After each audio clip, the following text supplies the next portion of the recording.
All right, so I think we need to talk about Boba Fett. All right, I don't know what to make of the show anymore. You see, I'm what you would refer to as a casual viewer. I don't view things as they first come out, right? If I have an opportunity to, then cool. But if I don't and I have something else to do, then yeah, I'll do that first, and then I'll come back and watch at my own convenience. I've seen the first trilogy, I've seen the medium trilogy, and I've seen the last trilogy from New Hope all the way to what's the name of it again? The the Fall of Skywalker. Oh no, Rise of Skywalker. Yeah, that's how forgettable it was. Uh and now we're in these shows. I saw The Mandalorian, loved it, absolutely loved it. I've seen Clone Wars, I've seen Star Wars Rebels, I've seen The Bad Batch, had mixed feelings about it, still kind of up and down to me. And now we're here with the Book of Boba Fett. So I said, okay, before I say anything, let me give this at least, 3 episodes to see 3 episodes to really observe what's going on. First episode, I still have mixed feelings on this thing. And the mixed feelings isn't, there's sections of me that likes it and there's sections of me that doesn't. The mixed feelings is the sections of me that doesn't like it. And there's another section as to what the hell is going on. Like, here's why it's confusing. I don't know that much about Boba Fett. So everything I know about Boba Fett, I've either heard in a review from somebody else, or I've seen from the old Star Wars movies or the old shows or whatnot, right? Like I remember they mentioned they referred to him. They showed some stuff from him being a promising soldier when he was a kid, right? In like Star Wars, either Rebels or Clone Wars, one of the two, right? Um, but everything else that I see though is usually from like a secondhand source, but I've always heard one consensus about Boba Fett is that he's absolutely nuts. Like as a character, he's just a straight up badass. I've heard that religiously. Right? So hearing all that talk now, hearing about this insane bounty hunter who you don't want to mess with, who, can take down Jedi's and yada yada yada, right? Who survived the that creature that he crawled out its mouth, the Sarlacc or whatever it is, Snorlax, something like that, right? Hearing about all of this stuff that, you know, this is the one guy in the universe, in the galaxy, sorry, that you don't want to mess with.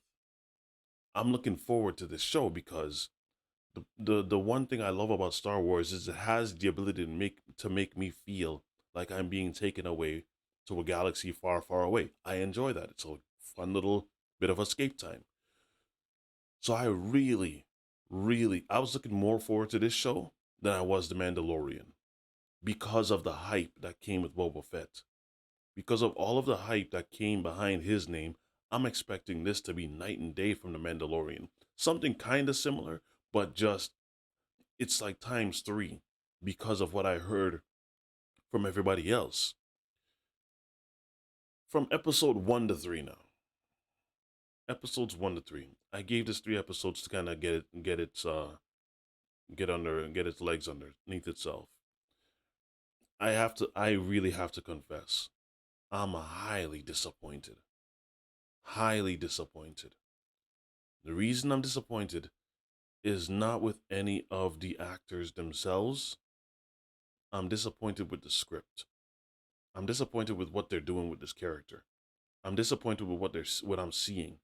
None of this, from what I've heard, from the things that I've heard about he's such a badass, none of this screams badass to me. All of this just screams old man. Apologies. Nothing against old men, but yeah, I'm just saying all of this screams old man. Now, I immediately started feeling a little uncomfortable when I saw Boba trying to fit back into his in the Mandalorian, when Boba was trying to fit back into his old equipment. He puts it on, comes out, has a nice little moment, but Yeah, yeah. It kind of reminds me of, you know when your dad, when your dad was like the the shit back in the day, right? And so, in his old high school years, he was maybe captain of football team, something like that, right? And he's given this Letterman jacket that fits him when he's 16, and now he's 50, and has a gut, hard worker, but he's reached that stage where he's mature, and he finds that old Letterman jacket and tries to put it back on, and comes downstairs talking about, hey, look at me, it still fits, and it's hugging all them places a little too tight. Yeah, that's what Bobo reminded me of. Someone putting on some outfit to relive his glory days. Right? Oh my gosh. But let's get back to it. Episodes 1 and 3, they have Boba set up as a kind of a Don Godfather type, right? Where he's the new Daimyo, man in charge of this area. He's the crime lord of this area. So he's taking over for the Huts. From something about his conversation with is it Finnick or Fennec? Something about his conversation that he had with Finnick told me things are gonna go wrong, right? When he's talking to the Finnick, she says that it might be easier if he were to. I'm paraphrasing, but it might be easier if he were to rule by fear instead of respect. He's trying to rule with respect, and she tells him it might be easier to rule by fear. Jabba always ruled by fear, and Jabba has been in charge forever. The Huts always rule with fear, and so far that business model has always worked out for all of them. He goes in a different direction, and I think my feelings about this, I think where I'm becoming uncomfortable with it, is summed up with, if I remember this guy's name right, Lord Pretha. The first guy in episode 3 summed up how I was feeling, because I was trying to put my finger on, like, yo, why is this so awkward? Right? Why does it look like he's doing such a bad job? I didn't mind the flashbacks, yeah, how he became a member of the Tusken Raiders and all that stuff. I don't mind all that. All right. But in terms of him ruling and being in charge, I really hope they turn this around soon, because I hope his whole, ruling with respect thing, that needs to go out the window real soon, because Lord Pretha, the guy that was being stolen from by those little punk teenagers and such, right, or quote unquote punk teenagers, um, he summed it up in like the very first sentence, how everyone is feeling, or how I feel anyway, which is no one respects you because you're almost a joke. You're basically a joke. I mean, on your first day, you were almost assassinated. And if it wasn't for a couple of Gamorreans distracting, not even defeating, distracting those guys that's had you surrounded, we probably would have seen an execution that day. And Boba just goes, what? And this there's like a bit of a disconnect between him and Finnick, because Finnick almost seems like she's the one in charge. I know she's working as his aide and his advisor and whatnot, his right hand. So every move that he makes, he always coordinates it with her. That's great. I love the dynamic, but if these roles were reversed, I think this show might be able to work, because I like her. She's a fantastic character. I really like her. They set her they set up her character almost as one that is not impossible to beat, but it would be you'd have a very hard time beating her. She's such a good marksman. Like, she has my full respect. I like how she does things. And from the jump, she already had the wherewithal to rule in the same manner that the Huts were ruling from, and then take things from there. You want to start with fear, and then if you want, you can put forward mercy on those you want to have mercy on, right? So she had the wherewithal to know that already.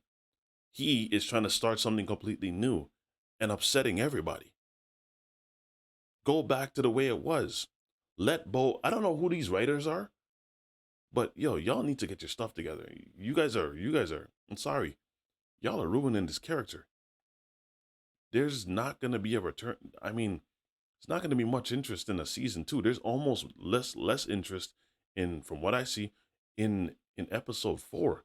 I'm curious to find out if they fix this character. That's why I'm still watching, because I gave it 3 episodes, and if if I had the sense to know that it's gonna stop there and his mannerisms are gonna continue along this line, I have to be honest. I probably stop watching because I'm not interested. What I'm more interested in is, do they do this character justice in the sense of letting him live up to what everyone knows him as, not what everyone presumes he should be, what everyone knows him as. I'm talking about, from what I hear about the books, and a lot of you guys might have more knowledge about this than I would, right?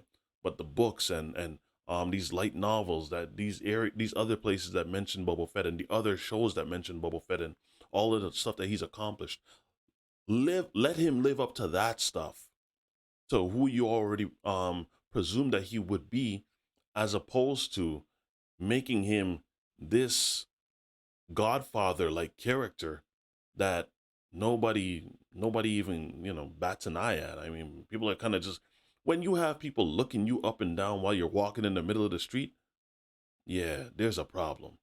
Like, they don't fear you. They don't respect you. They have no reverence for you. They don't care about anything that you have to say, because they're not taking you serious. Disney, it this could be a great show. I see the writing on the wall. I see the idea that you guys are going with. I hope that in this up and coming war, it's not just straight up action, but at the end of the day, you fix the character and he actually does what everyone presumes he would do. Stop doing the PG thing with this guy. Yo, take off the kid gloves and let Boba just be Boba. That's all I got. That's all I got for now, man. I'll see y'all in episode 4.